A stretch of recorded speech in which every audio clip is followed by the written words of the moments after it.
사람의 눈과 마음은 굉장히 주관적이고 환경에 따라서 심지어 건강 상태에 따라서조차 변하기가 쉽습니다.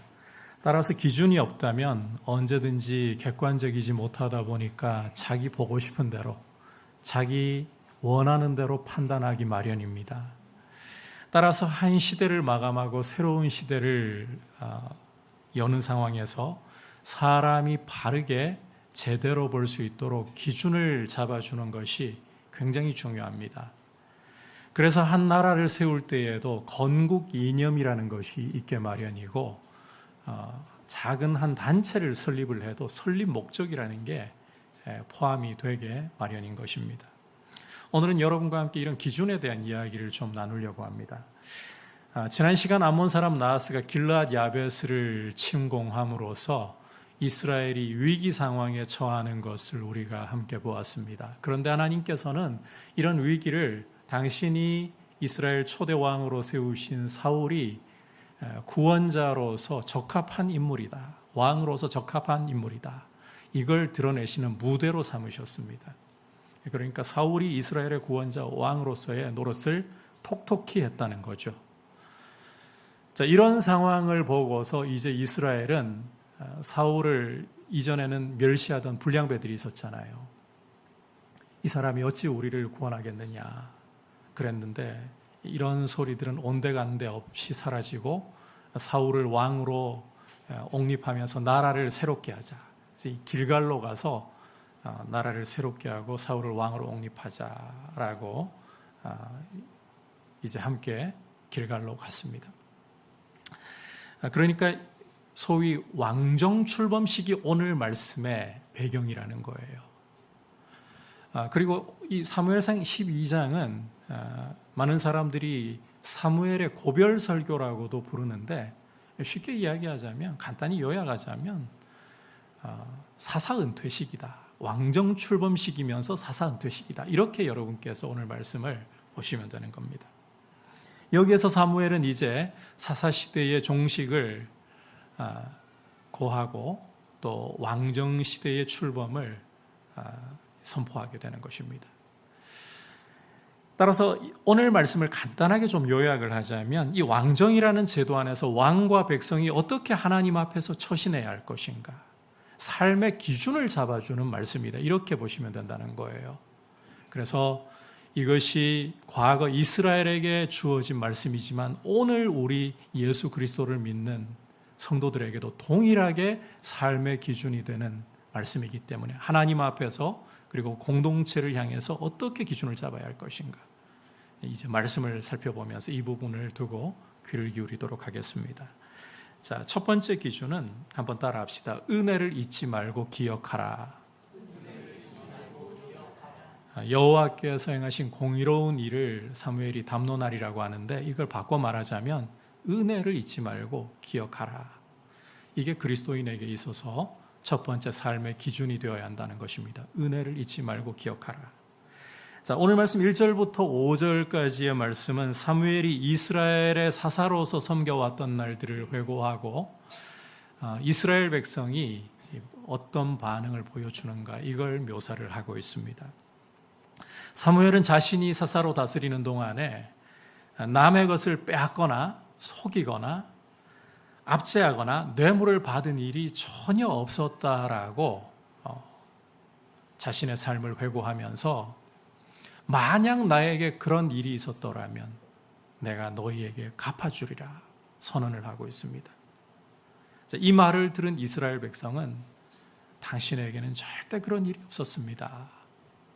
이렇게 증언을 하고 있어요. 자, 이 사사 시대의 종식을 선언하는 자리에서 마지막 사사로서 지금까지의 자신의 삶을, 자신의 통치를 회고하는 것 굉장히 당연한 일이라고 할 수 있겠죠. 아울러 이 왕정이라는 새로운 제도를 출범하면서 사무엘의 이러한 삶에 대한 회고는 앞으로 왕이 어떤 지도자로 서가야 할 것인가 하나의 중요한 기준을 제시한다라고도 할 수 있을 겁니다. 자, 이렇게 자신의 통치를 회고한 사무엘은 6절부터는 출애굽으로부터 해서 현재까지 하나님께서 이스라엘에게 행하셨던 모든 공의로운 일들을 담론하기 시작합니다.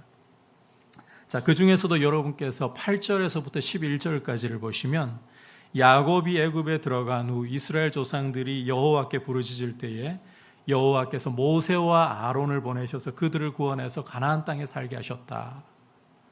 그러나 이스라엘이 여호와를 잊고 범죄를 하자 여호와께서 시스라와 블레셋과 모압 사람들에게 넘기셨지만 이스라엘이 여호와께 부르짖을 때에 여호와께서 기드온과 바락과 입다와 나 사무엘을 보내셔서 원수들의 손에서 너희를 건져주셨다.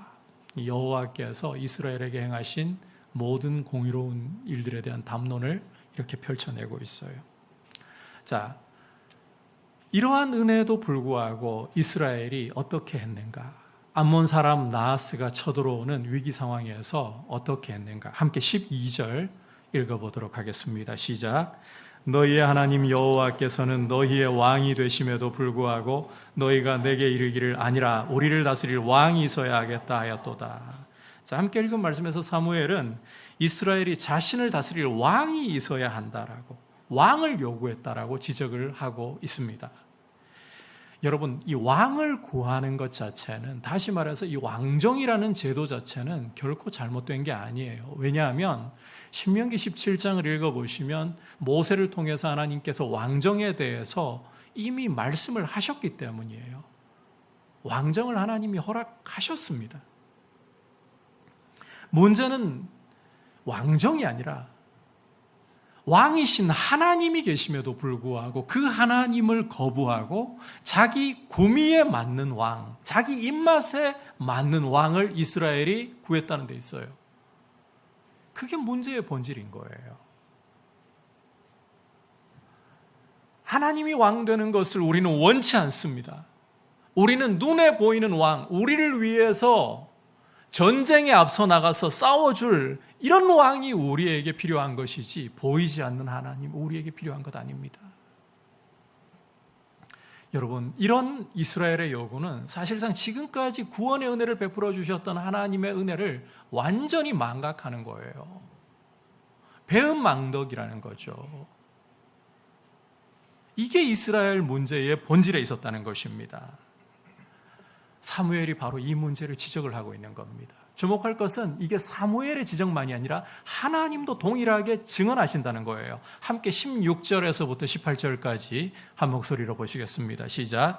너희는 이제 가만히 서서 여호와께서 너희 목전에서 행하시는 이 큰 일을 보라. 내가 여호와께 아뢰리니 여호와께서 우레와 비를 보내사 너희가 왕을 구하니 여호와의 목전에서 범한 죄악의 큼을 너희에게 밝히 알게 하시리라. 이에 사무엘이 여호와께 아뢰매 여호와께서 그날에 우레와 비를 보내시니 모든 백성이 여호와와 사무엘을 크게 두려워하니라. 자, 이 말씀에서도 하나님이 보여주시지만 이스라엘이 왕정 요구하는 게 사무엘을 거부한 게 아니라 하나님을 거부했다.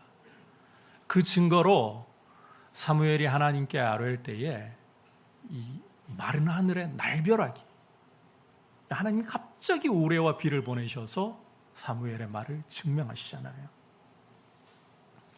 이렇게 신실하신 하나님의 은혜를 이스라엘이 받고도 이 은혜를 저버렸다. 이게 이스라엘 문제의 핵심이라는 것입니다.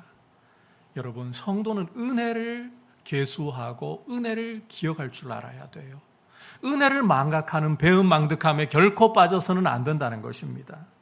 내가 필요한 것이 있을 때에는 하나님께 간이며 슬개며 심지어 내 목숨까지도 다 드릴 것처럼 하나님께 결단하고 하나님께 헌신하려고 하다가 필요한 것이 채워지면 언제 그랬냐는 듯이 뒤로 물러가 버리는, 하나님은 온데간데 없는 모습. 여러분, 이런 배은망덕함은 하나님 보시기에 큰 죄입니다. 신명기 8장 12절에서부터 14절까지를 여러분이 참고해 보시면 하나님께서는 이스라엘이 가나안 땅에 들어가기 전에 이런 배은망덕함의 문제에 대해서 경고를 주셨어요. 가나안 땅에 들어가서 너희가 손수 짓지 않은 아름다운 집과 포도원이며 과수원이며 모든 아름다운 땅의 결실들을 누릴 때에 너희가 혹시라도 배불러서 너희를 애굽 땅 종되었던 데서 구원하신 너희 하나님 여호와를 잊어버릴까 내가 염려하노라. 하나님이 모세를 통해 이미 경고를 주셨어요. 그런데 여러분, 이스라엘 역사가 무엇을 증명하고 있습니까? 이런 경고에도 불구하고 계속되는 이 배은망덕함에 빠져서 하나님을 반역하는 것이 반복되고 또 반복되었고, 이제는 왕정을 출범하는 이러한 자리에까지 그 얼룩이 남아있다는 거예요. 따라서 사무엘이 이 문제를 지적하지 않을 수가 없는 것입니다. 이것은 비단 이스라엘만의 일이 아닙니다. 오늘 예수 그리스도를 믿는 우리 성도들에게도 동일한 이야기예요. 여러분, 우리는 과거 이스라엘이 경험했던 것보다도 더 크신 구원의 은혜를 경험했습니다. 여러분들께서는 혹 그런 생각하실지 몰라요. 눈앞에서 홍해가 갈라지고 홍해를 마른 땅으로 건너는, 그리고 뒤쫓아오던 바로의 군대가 홍해에 수장당하는 이런 일을 눈으로 본다면 그게 제일 큰 일이지, 이보다 더 큰 일이 어디 있겠어. 그런데 여러분, 이보다 더 큰 일을 하나님이 우리에게 행하셨습니다. 구약의 성도들은 이 구원의 역사를 이 홍해라는 이 모형과 그림자를 통해 보았어요. 그리고 광야에서는 성막과 제사 제도를 통해서 모형과 그림자로만 보았어요. 그런데 하나님께서는 영원한 작정 가운데 우리를 하나님의 자녀로 선택하시고, 때가 찼을 때에는 우리를 위해 독생자 예수 그리스도를 아끼지 않고 이 땅에 보내셔서 우리의 모든 죄와 허물을 그에게 다 뒤집어 씌우셔서 우리 대신 십자가에 달려 그 보배 피를 흘려 우리 죄를 용서해 주시고, 죽어있던 우리 영혼 성령으로 살리셔서 예수님 믿고 구원 얻게 하시고, 이제는 성령님이 우리 안에서 우리를 순간순간마다 모든 진리 가운데로 인도하시면서 천국에 이르도록 우리를 지키고 계시는 겁니다. 여러분, 아들을 주신, 구약에서는 모형과 그림자로밖에 아들을 보지 못했어요. 그런데 이제 우리는 아들을 이렇게 직접 내어주셔서 십자가에 죽이신 이 은혜를, 이 구원의 사랑을 경험을 했습니다. 이 은혜를 받은 우리가 이 은혜를 잊어버려서야 되겠습니까? 여러분, 그리스도인에게 있어서 은혜를 계수할 줄 알고 은혜를 기억할 줄 아는 것은 너무너무 중요합니다. 하루하루 주님이 우리에게 베푸신 이 구원의 은혜를 묵상하고, 우리 주님이 우리를 사랑하시는 그 사랑의 높이와 깊이와 너비와 길이를 더욱 풍성하게 깨달아서 하나님의 모든 충만한 것으로 여러분에게 충만할 수 있기를 축복합니다. 여러분, 삶의 첫 번째 기준은 하나님의 은혜를 망각하지 말라. 자, 이제 사무엘을 통해 보여주는 두 번째 우리 그리스도인들의 삶의 기준은 따라합시다. 마음을 다해 하나님만을 섬기라. 마음 다해 하나님만을 섬겨야 한다는 거예요. 13절에서부터 15절까지 한 목소리로 보도록 하겠습니다. 시작. 이제 너희가 구한 왕, 너희가 택한 왕을 보라. 여호와께서 너희 위에 왕을 세우셨느니라. 너희가 만일 여호와를 경외하여 그를 섬기며 그의 목소리를 듣고 여호와의 명령을 거역하지 아니하며 또 너희와 너희를 다스리는 왕이 너희의 하나님 여호와를 따르면 좋겠지만은, 너희가 만일 여호와의 목소리를 듣지 아니하고 여호와의 명령을 거역하면 여호와의 손이 너희의 조상들을 치신 것 같이 너희를 치실 것이라. 자, 앞서 사무엘은 이스라엘이 왕을 구한 것이 하나님 목전에 큰 죄를 범한 것이다, 이렇게 지적을 했고, 하나님께서도 이 마른 하늘의 날벼락과 비를 통해서 그 말에 대해서 증명을 해 주신 것 우리가 보았습니다. 자, 그런데 함께 읽은 말씀에서 우리가 확인할 수 있는 사실은, 비록 왕을 구한 것이 분명히 하나님을 반역하는 큰 죄라고 하셨음에도 불구하고 이 왕을 주신 분도 하나님이시라는 사실이에요. 왕 구한 게 분명히 큰 죄라고 말씀하셨는데 왕을 허락하시는 분이 하나님이시다. 자, 왜 그런가 하면 거듭해서 말씀드리지만 왕정 자체가 문제가 아니라 하나님을 왕으로 모시기를 거부한 게 문제였기 때문일 뿐입니다. 자, 그래서 이 말씀을 통해 지금 하나님이 보여주시려고 하는 중요한 핵심은요, 과거가 아니라 지금부터라는 거예요. 지금부터. 지금부터라도 여호와를 경외하고 그를 섬기고, 지금부터라도 그 목소리를 듣고, 지금부터라도 여호와의 명령을 거역하지 않는 것이 너무나도 중요하다는 것입니다. 여러분, 여기에서는 새롭게 세워진 이스라엘의 왕도 예외일 수가 없어요. 따라서 지금부터라도 이스라엘 온 백성과 왕이 모세를 통해서 주신 여호와의 말씀을 청종하는 모습, 여호와를 경외하는 모습, 이게 하나님이 너무너무 이스라엘에게 바라시는 모습이라는 것입니다.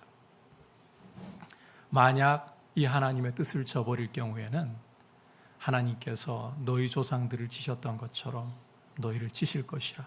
거기에는 왕좌도 결코 안전이 되지 못한다. 보호가 되지 못한다. 왕도 하나님 치신다는 겁니다. 여러분, 이 사무엘의 경고를 통해서 거듭 우리가 강조하면서 거듭 주목해야 할 사실은 하나님은 과거가 아니라 지금부터 살아갈 앞으로의 삶을 중요하게 보신다는 것입니다. 여러분, 성경이 우리에게 경고를 주는 것은, 이걸 바꿔 말하자면 하나님이 우리에게 경고를 주는 것이잖아요. 이것은 우리가 두려움에 빠져서 계속 그 고통 속에 살라, 이런 뜻이 결코 아니에요. 성경의 경고는 우리가 헛된 길로 가지 말라는 것이지, 결코 두려움으로 떨고 움츠러 있으면서 이도 저도 못하는 모습으로 살라는 게 아니라는 거예요. 여러분, 하나님이 정말 우리에게 원하시는 것은 바로 우리의 현재와 현재가 쌓여서 살아갈 앞으로의 날입니다. 하나님은 우리가 현재 이후로 하나님을 경외하면서 살아가는 것을 너무나도 원하고 계시는 거예요. 십자가의 아들까지 내어주시면서 죄에서 건져내신 당신의 백성이 과거에 매이거나 미래의 염려에 묶여서 이러지도 저러지도 못하는 게 아니라 지금부터 하나님을 경외하면서 가치 있는 삶을 사는 것, 이게 하나님이 우리에게 원하시는 바입니다. 여러분, 우리는 종종 과거에 묶여가지고 과거의 고통 속에서 현재를 날려버릴 때가 너무 많습니다. 내가 그때 왜 그런 죄를 지어가지고 지금 이 모양일까? 주님 앞에 가지고 나아가서 회개했음에도 불구하고 이 과거가 떠오르면 또다시 과연 하나님이 이런 나를 받아주셨을까? 나를 용서해 주셨을까? 이 염려에 빠져가지고 과거에서 호적거리면서 그때 왜 내가 그런 짓을 저질렀을까? 과거의 후회 속에서 현재를 자꾸만 날려버리고 있어요. 혹은 반대로 아직 다가오지도 않은 미래의 염려들을 앞당겨가지고 그 불안 속에 떨면서 지금이라는 순간을 통째로 날려먹고 있는 경우는 너무너무 많아요. 그런데 하나님께서는 지금, 오늘이라는 순간을 우리가 어떻게 살아가느냐, 여기에 주목하고 계시고 여기에 관심을 기울이고 계시는 분입니다. 자, 이 사실을 너무나도 잘 보여주는 말씀이 에스겔 18장 21절부터 23절까지의 말씀이에요. 말씀을 함께 읽어보도록 하겠습니다. 시작. 그러나 악인이 만일 그가 행한 모든 죄에서 돌이켜 떠나 내 모든 율례를 지키고 정의와 공의를 행하면 반드시 살고 죽지 아니할 것이라. 그 범죄한 것이 하나도 기억함이 되지 아니하리니 그가 행한 공의로 살리라. 주 여호와의 말씀이니라. 내가 어찌 악인이 죽는 것을 조금인들 기뻐하랴. 그가 돌이켜 그 길에서 떠나 사는 것을 어찌 기뻐하지 아니하겠느냐. 여러분, 하나님이 에스겔을 통해서 주시는 말씀을 보십시오. 이 말씀 간단하게 요약하자면 악인이 그 악에서 돌이켜서 지금부터라도 하나님의 길을 따라 걸을 때에 하나님께서 그를 기뻐하신다, 의인으로 보신다, 이 말씀 아닙니까? 이게 증명해 주는 게 뭐겠어요? 지금부터의 삶을 너희가 어떻게 살아가는지 내가 여기에 관심을 가지고 이것을 내가 주목해서 보고 있다는 거죠. 이게 에스겔만의 이야기가 아니라 오늘 사무엘을 통해서도 하나님 보여주고 계시잖아요. 여러분, 하나님께서 우레와 비를 통해서 이스라엘이 하나님을 왕으로서 모시기를 거부했던 이것이 반역이라는 것을, 큰 죄라는 것을 보여주셨지만 19절 보시면 이스라엘이 벌벌 떨면서 두려움에 사로잡혀서 자신들의 죄를 하나님 앞에 인정하고 하나님 은혜를 구할 때 사무엘이 뭐라고 하는가를 보십시오. 20절부터 22절까지 말씀입니다. 함께 읽어보겠습니다. 시작. 사무엘이 백성에게 이르되 두려워하지 말라. 너희가 과연 이 모든 악을 행하였으나 여호와를 따르는 데에서 돌아서지 말고 오직 너희의 마음을 다하여 여호와를 섬기라. 돌아서서 유익하게도 못하며 구원하지도 못하는 헛된 것을 따르지 말라. 그들은 헛되니라. 여호와께서는 너희를 자기 백성으로 삼으신 것을 기뻐하셨으므로 여호와께서는 그의 크신 이름을 위해서라도 자기 백성을 버리지 아니하실 것이요. 여러분, 이 말씀, 함께 읽은 이 말씀의 어조를 한번 생각을 해보시면 앞서 이스라엘의 죄를 책망하는 때의 담론과는 완전히 다르죠. 그때는 굉장히 엄중한 목소리로 사무엘이 이스라엘을 책망했습니다. 하나님이 이렇게 출애굽부터 현재까지 신실하게 너희를 돌보시고 큰 구원의 은혜를 베푸셨는데 너희는 나하스라는 암몬 사람이 쳐들어온다고 하나님 버리고 왕을 구하다니 이것은 큰 죄이다. 이렇게 아주 강경하고 엄중한 어조로서 경고를 했었습니다. 그런데 지금 사무엘의 어조는 굉장히 부드러워져 있어요. 두려워하지 말라고 백성들을 위로하면서 마음을 다하여 여호와를 섬기고 헛된 것을 따르지 말라고 권고하고 있고, 여호와께서는 너희를 자기 백성 삼으신 것을 기뻐하셨으므로 그 크신 이름을 위해서라도 너희를 결코 버리지 않으시리라. 이렇게 위로까지, 용기를 주면서 위로까지 하고 있어요.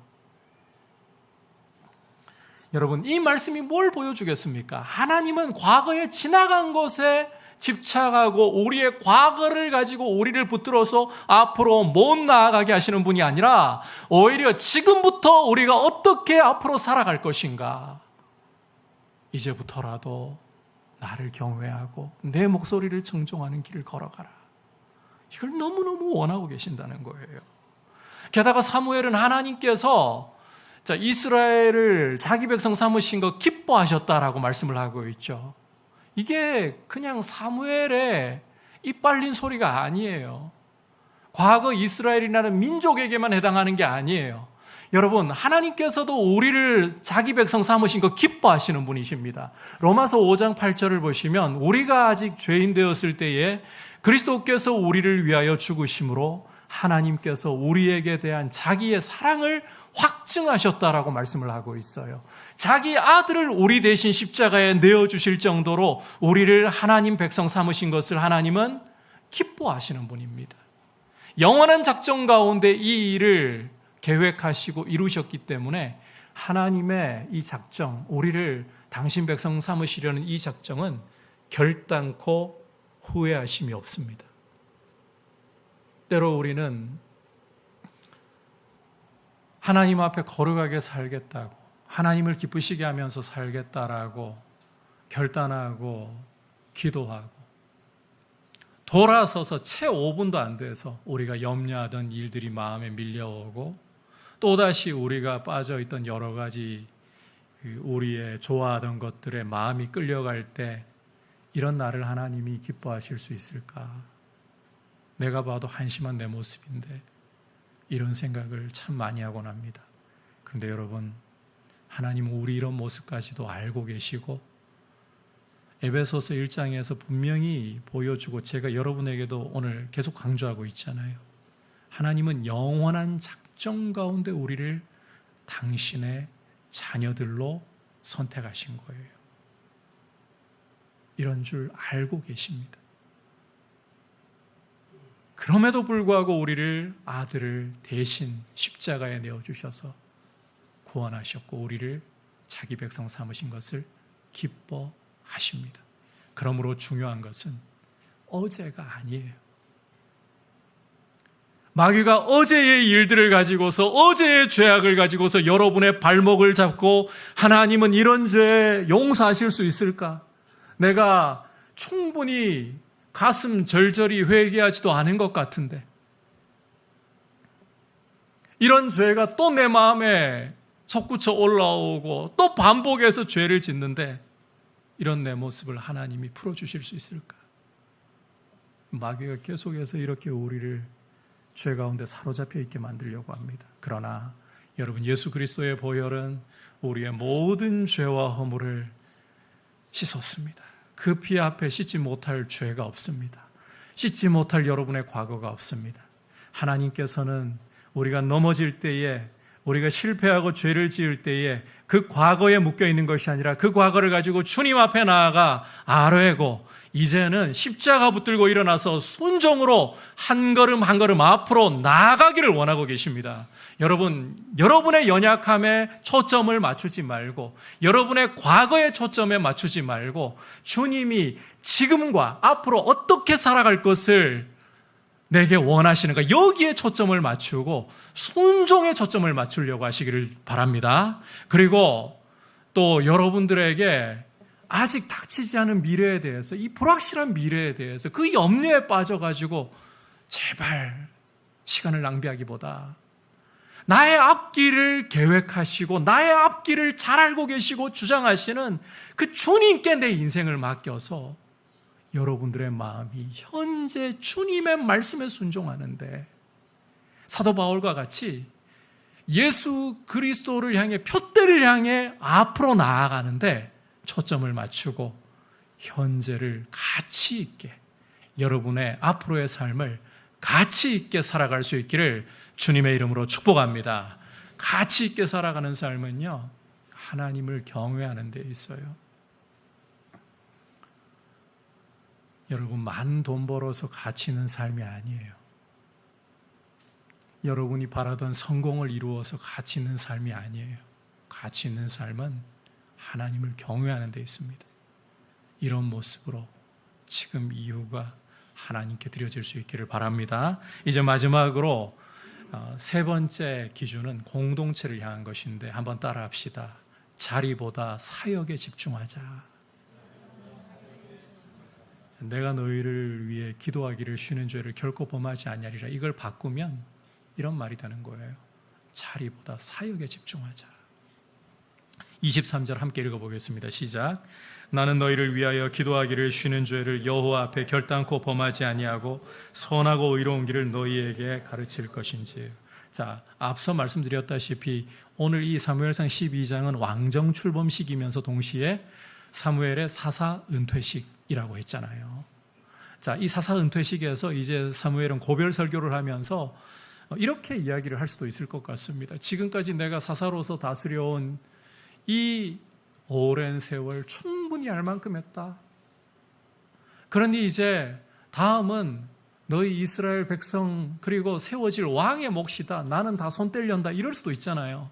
그런데 사무엘이 뭐라고 지금 결단을 하고 있는가 하면 앞으로 내가 너희를 위해서 기도하기를 쉬는 죄를 결단코 범치 않겠다.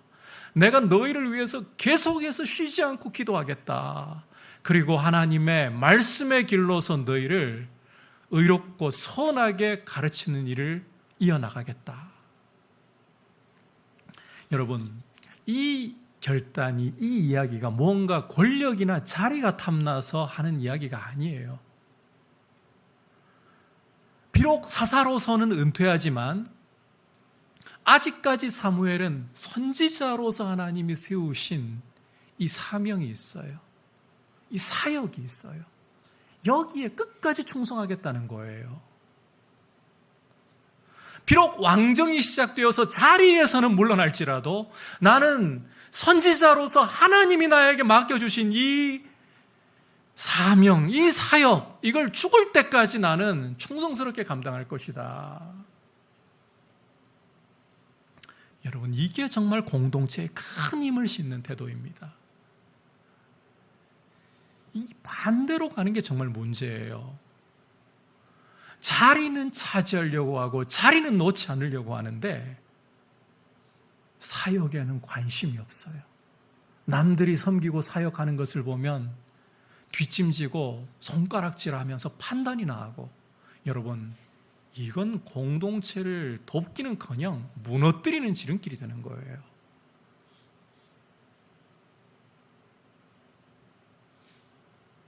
저는 우리 한국교회가 참 우리 목회자들부터가 결정을 잘 내렸으면 좋겠다 싶습니다. 이제 총회가 곧 다가오고 있는데 우리 합동총회가 다른 교단은 잘 모르겠지만 목회자 정년을 75세까지 늘리려고 하다가 반대로 73세, 그런데 이 부분도 부결되었잖아요. 언제까지 부결될 수 있을지 의문이긴 합니다. 곧 뚫려서 정년이 연장되지 않을까. 여러분, 70에 은퇴를 해도 요즘에 꽤 많은 나이에 은퇴를 하는 거, 제가 이 젊은 목회자가 되나서 이런 이야기를 하는 게 글쎄요, 너무 경솔한 이야기인지는 모르겠지만 70에 은퇴를 하는 것도 제가 볼 때에는 많아요. 요즘 공무원들, 교사들 할 수 있을 때까지 일을 하는 거잖아요. 정년이 얼마입니까? 60 지나고 나면 이제 은퇴를 해야 되는데 목회자들은 100세 시대라고 하면서 교회의 고령화가 되면서 더더욱 우리 같은 목회자들이 필요하다. 은퇴를 안 하시려고 들어요.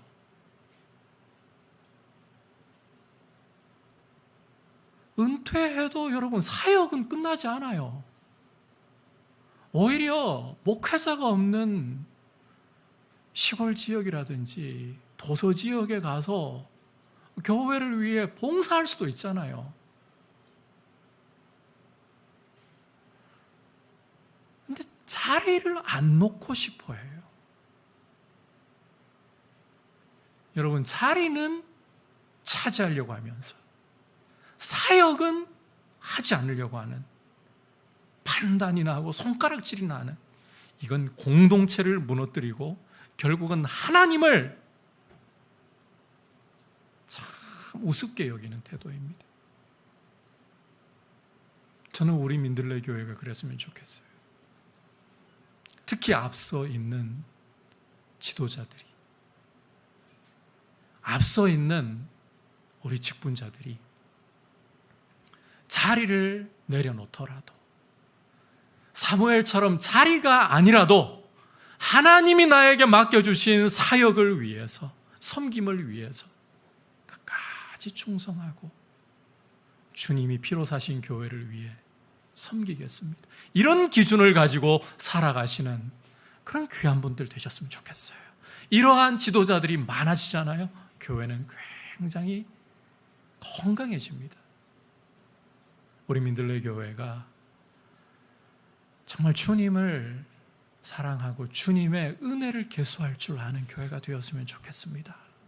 그리고 온 마음으로 지난 날을 염려하고 지난 날에 매이지 말고 십자가 앞에 나아가 지난 날을 주님께 다 내어드리고 일어서서 순종으로 주님의 말씀을 순종으로 앞으로 나아가는 길을 걸어가고, 그리고 자리보다 섬김을 원하는, 사역을 집중하는 그런 교회가 될 수 있기를 주님의 이름으로 축복합니다. 말씀을 다시 한 번만 더 정리합니다. 여러분, 그리스도인의 삶의 기준이 무엇인가? 이제 왕정으로 출범하는 이스라엘을 위해서 오늘 이 삶의 기준을 사무엘이 제시하고 있지만, 오늘 우리 지금을 살아가고 있는 그리스도인들에게도 이것은 중요한 기준입니다. 은혜 잊지 마십시오. 하나님 은혜를 계수하십시오. 마음을 다해 하나님만을 섬기려고 하십시오. 그리고 공동체를 위해서 자리보다 섬김에 사역에 집중할 수 있기를 주님의 이름으로 축복합니다. 이제 말씀을 생각하면서 함께